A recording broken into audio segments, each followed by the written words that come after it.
Just going to check the velocities. That's something I like to do when I play it in on the push. Some notes might be louder than others. I think I want that initial one, whoops, the initial one to be loud. I'm just gonna fold this.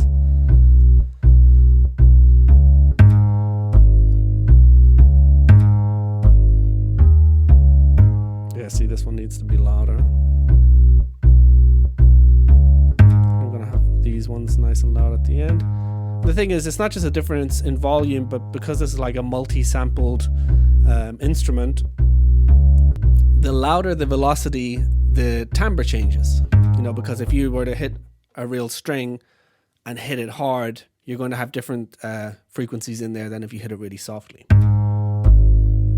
So it's important to get these velocities right.